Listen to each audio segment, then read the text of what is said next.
find a master, a real master, please. Become vegan. Get away from all toxic things that hurt your body, mind, and soul. That's all you need to do. You don't have to follow me. You don't have to come to me. Find a master. Make sure that he is good and she is powerful, that he is connected to the universal power. Okay? That she can help you in their capacity. You must pray hard with all your heart, all your soul, so that God will lead you there to the master of your affinity. Okay? I don't really expect that you believe me at all. Please just pray to God. Pray to the Buddhas. Pray to Lord Jesus Christ. Pray to the great masters of ancient times, especially those who just left the earth not long ago.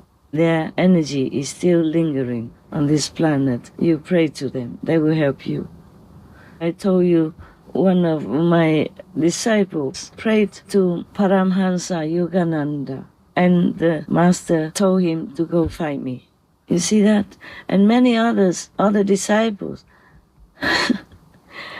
they were so desperate to go home, to go to their true home. They prayed to other masters or past Buddhas and even misunderstood the guidance. So until the last time when the master said, go to the sea, because my name is Pure Sea. So the master said, go to the pure sea. So that person even jumped into the sea. He thought he had to go to the sea, jump in the sea to die, to meet the Buddha. Luckily, he did not die. He was rescued.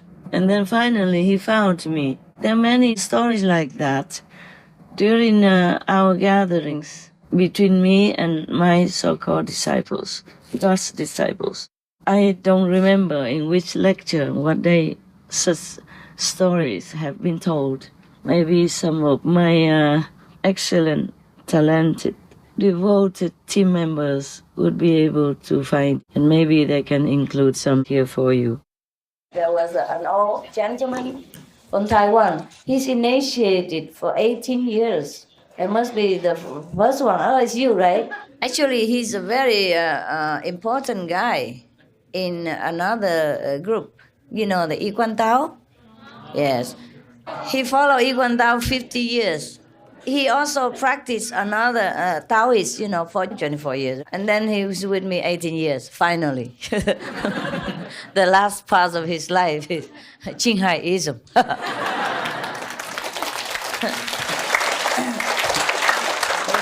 18年前哦，那我老子啊就叫我跳海啊。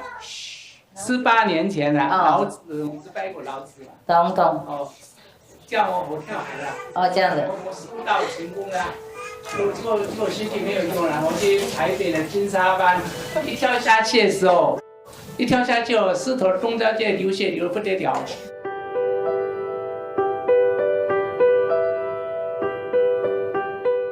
我回来了。回了3天后，那个老师跟我讲啊，你要跳不死了，要去淡水河，那个清水那个水就滚那里跳啊，我去看看，你跳不死。你不懂哈。后来回来后来时候就7天后，那个老师告诉我啊，你啊，上面一定洗一洗就好了。过1年多知道啊，我们青海师傅跳青海不是跳海啊。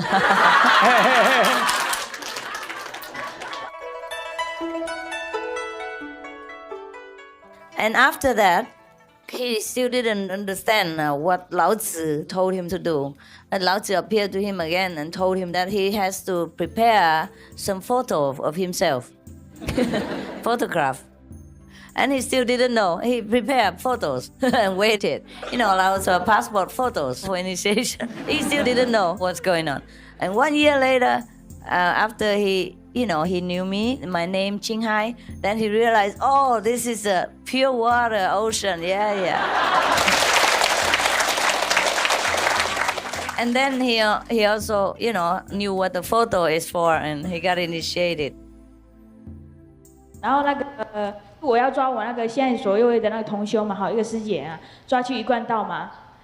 本来我带去那个一贯道那个师姐嘛，然后我就来这个，然后要来西湖之前哈，就有那个所谓那些神仙嘛哈，神明啊，那个道教的那个神啊，就跟我说你可以修观音法门的。他有那么坦白？对啊，他也说你可以修观音法门的。那我说，然后那时候我就过来那个，然后我跟师父印心之前呢哈，就先问那个济公活佛嘛。啊，然后济公怎么讲？济公没有讲话，然后第二天他就叫我名字嘛，因为我在一贯道那边3年嘛，3年那边很辛苦啊。然后那个济公活佛就叫我的名字叫3声嘛，叫我阿财嘛。啊，叫阿财，然后对，我叫阿财，然后我那个徒弟看到师父都要跪下来做1磕头嘛，哦，然后磕3个响头，他说你可以成佛了。然后我听到这句话，我就噼里啪啦哭了。他看到济公活佛磕3个响头，然后济公活佛跟他讲说你可以成佛了，他就一直流泪。啊，对，为什么济公流泪呢？你成佛他为什么流？啊，你流泪？是我流泪，对啊，对。就比如说可以修观音法门，是不是？对啊，所以说表示要成佛一定要修观音法门。啊，你怎么知道？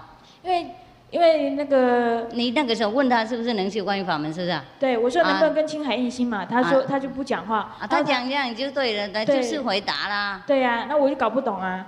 然后他一定要叫我说可以成佛，我才相信啊。然后我才哭啊。I had no karma really before I started officially this business. Many people look at my hand, look at my face, and say, "Oh, how come you have no karma?" I said, "What for do I need karma?" It was just a joke, but many people were very surprised that I had no karma. At that time, you know, when I was in India, a lot of people could see things.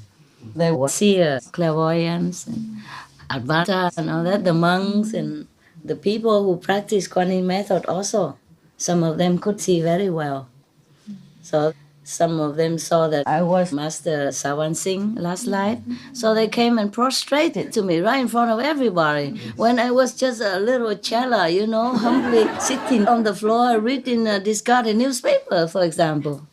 Like that, see? Yeah. So I couldn't always avoid being known at that time.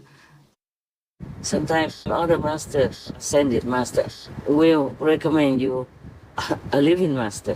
Like in one of my monks' case, he was desperate, you know, he was living a life of a student, a normal worker, single and didn't have parents or relatives or friends around, just went out for any party with anybody, drink and smoke and this kind of atmosphere and situation for getting girls and got sick and got them pregnant and had to be responsible, had to decide to have an abortion, stuff like that. So he was kind of desperate and really prayed to Master Paramhansa Yogananda. He prayed so desperately, so sincerely. So Master Yogananda told him to go and find Supreme Master CHINGHAI. That is the story he told me after initiation. But he didn't tell me right away after initiation. It took him many decades until he had a chance to talk to me personally and he told me this story. Tôi là tín đồ của đạo Cao Đài, được nhập môn vào năm 1975. Tôi cũng có tìm hiểu ra được vị Đông Phương Trưởng Quản của đạo Cao Đài đã giáng cơ và chỉ rõ cho chúng ta thấy hiện nay đã xuất hiện minh sư, nhưng rất ít người biết. Tôi xin trích ra một đoạn giáo lý của Ngài Đông Phương Trưởng Quản đã về giáng cơ ở Thánh Tịnh, Nguyệt Thanh Quang. Ngài đã cho bài thi: ngoài thế giới và trong linh thể biết Quán Âm thoát bể trần ai, tôn sư xác nhận vị hướng đạo sư đang nắm giữ pháp mạch Quán Âm trong thời điểm hiện tại là Thanh Hải Vô Thượng Sư. Chư môn đồ an phận quả duyên, tu tập như trước hoặc khéo léo tùy thuận nhân duyên, tu tập với Ngài đạo vốn tự nhiên, không hề ép buộc.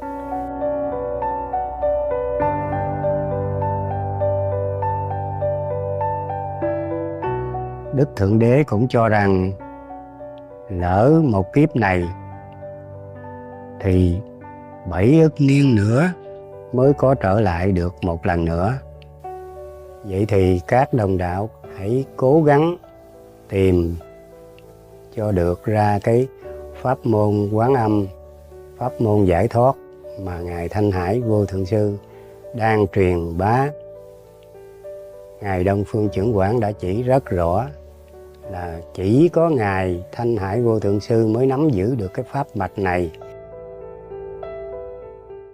저는 한국의 대구에 살고 있는 천주교 신자입니다. 아직 입문은 하지 않았습니다. 저는 지난 8월 초에 한 달 동안 응가하기 위해서 산속의 한 낡은 남자를 찾아갔습니다. 거기서 스승님의 책을 만났습니다. 저는 책을 펴기에 앞서 하느님께 기도를 드렸습니다. 주여, 이 책에 진리가 들어있다면 저로 하여금 이 책을 받아들일 수 있게 해주소서. 저는 또 당신께도 기도를 드렸습니다. 이건 당신의 책입니다. 만약 이 책이 제가 지금까지 추구해 마지 않았던 진리를 담고 있다면 부디 저를 도와주시옵소서. 그러고 나서 책의 첫 장을 폈습니다. 그러자 곧 제 머리는 벼락을 맞은 것처럼 마치 전기에 감전된 것처럼 강렬한 감흥을 느꼈습니다. 책을 읽어 내려가자 절로 눈물이 흘러내렸습니다. 마침내 저는 명상하는 중에 예수님을 뵙게 되었습니다. 그분은 저를 당신께 보내셨습니다. 당신께서는 하얀 옷에 흰 모자를 쓰고 계셨습니다. 속으로 혹시나 하는 의심이 일어 바로 큰 소리로 예수님의 명호를 외고 당신의 명호도 외웠습니다. 10번 이상을 외웠는데도 두 분은 사라지지 않았습니다. 당신께서 예수님을 보고 말씀하셨습니다. 저것 보세요. 당신 제자는 의심이 많군요. 예수님은 이 말씀을 듣더니 웃기 시작하셨습니다. 그때 당신께선 저를 보고 오늘 이후 앞으로는 내가 너를 지도해 주겠어요 라고 말씀하셨습니다. etc. Anyway, I have other physical things to do now. No, my Supreme Master television work. And I'm so glad to have been able to gather the first talk, even though it's not as much as I want. That's all I remember. And then I will ask my people to present it to you. May God bless us all, love us all, forgive us all, and enlighten us all. Thank you, my Lord. Thank you forever, my Lord. May you also be happy, receiving your children and seeing your children on the way home. So you don't feel too much suffering. I love you, my Lord. Oh my God's disciples love you. And many, many other schools' disciples love you. We serve you in our humble capacity. You know, in the physical world, it's not easy, even for me. So please, always love us, help us, bless us, uplift us. Amen.